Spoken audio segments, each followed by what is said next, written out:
You are a superhero. Now I want you to turn to someone beside you and do the same thing.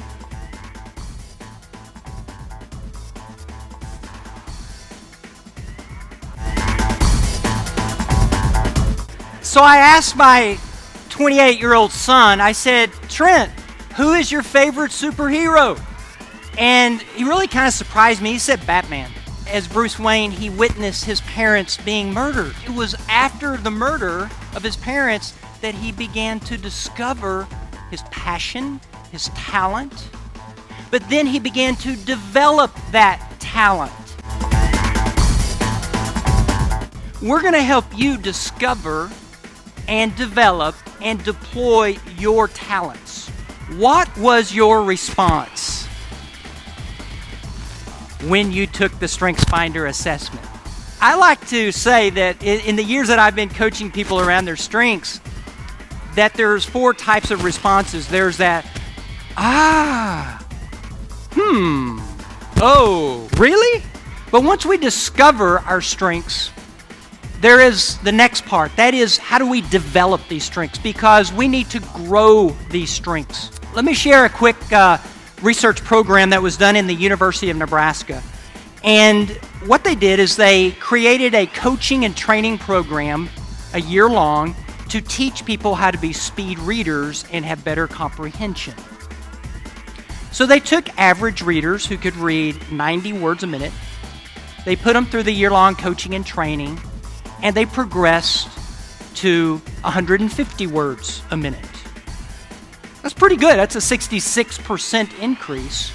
So how many of you would take a 66% increase on your portfolio? Of course. I mean, that's pretty good.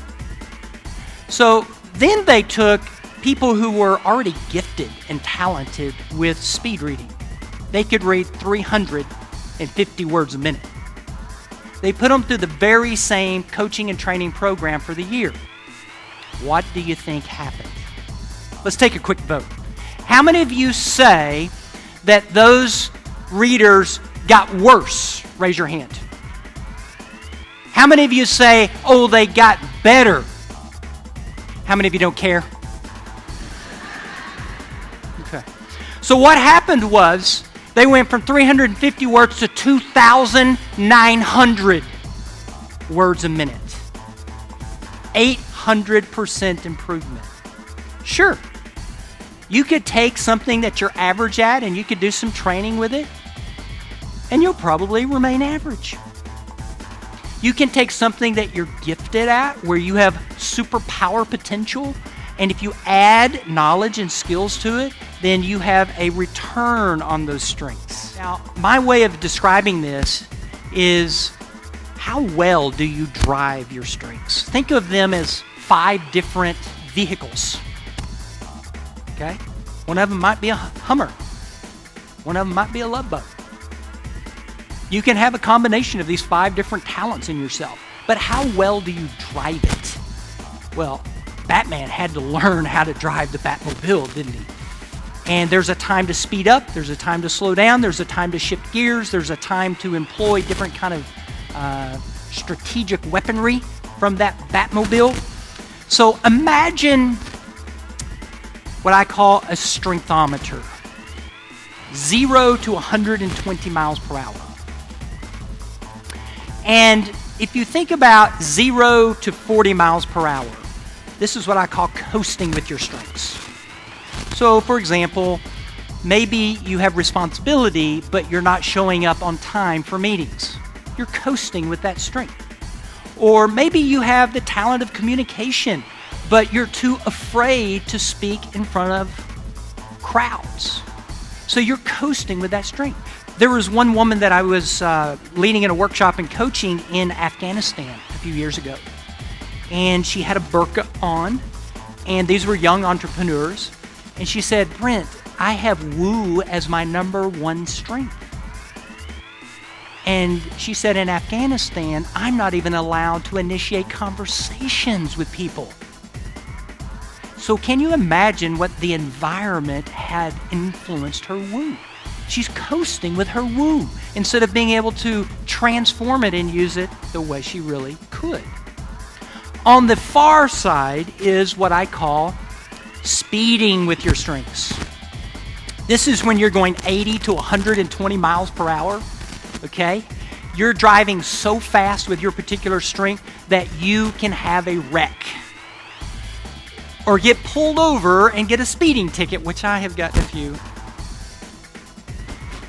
And when you have this wreck, it can hurt yourself and it can hurt others when you're speeding and overusing the strength. But what we want to do is we want to get to this place of cruising with our strengths. That optimal zone, I say, is about 65 to 80. And so you are driving the right strength at the right speed at the right time. Really? We gotta take another assessment? Are you kidding me?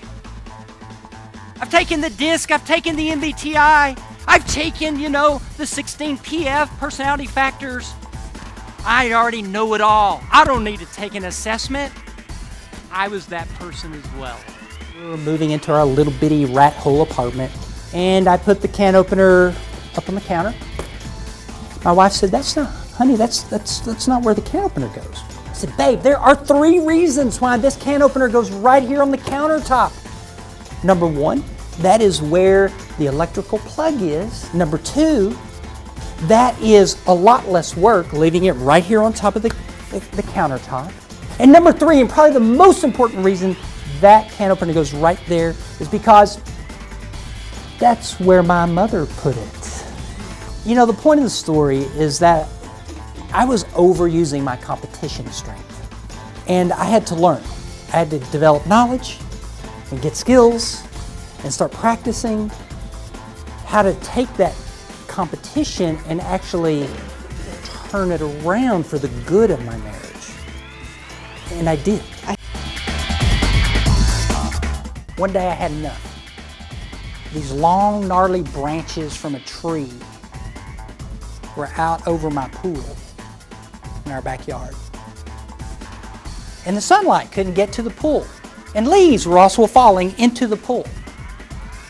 So I decided I had enough. So I went and got my ladder. And I put my ladder up against a tree. And I climbed 45 feet. That's 4.5 stories. I tied off my ladder. I went back down. I got my chainsaw. And I started climbing that ladder all the way to the top. As I got to the top, I started, cutting off the branches that were blocking the sunlight. And man, it hit me. You need balance for this. Have you ever heard this statistic? Most people do not remember a name, a product, or a service until they have seen or heard it 5 times. So the more that you speak, or write, or you share or network, the more people see you, you become more visible, and your products become more visible.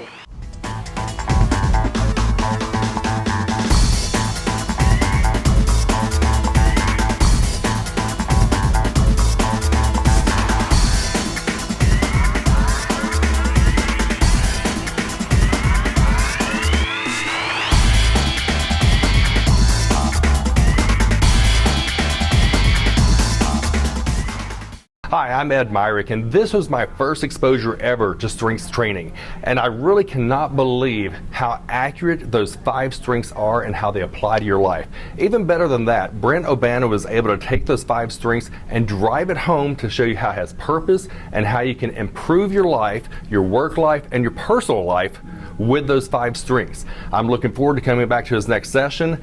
I would definitely say you need to take this class because it is life-changing. I think StrengthsFinder is incredibly relevant, especially for organizations who want to boost employee engagement and boost productivity. I really enjoyed Brent as a speaker. I thought he was really great. He engaged with the crowd really well, and He just kept everyone active. I can assure you that it's well worth the time investment for your team to not only take the assessment, but spend the day with a guy like Brent, who really is an expert at guiding your team through ways that they can use these strengths to your advantage. And so that was a really fun and insightful way to spend the day.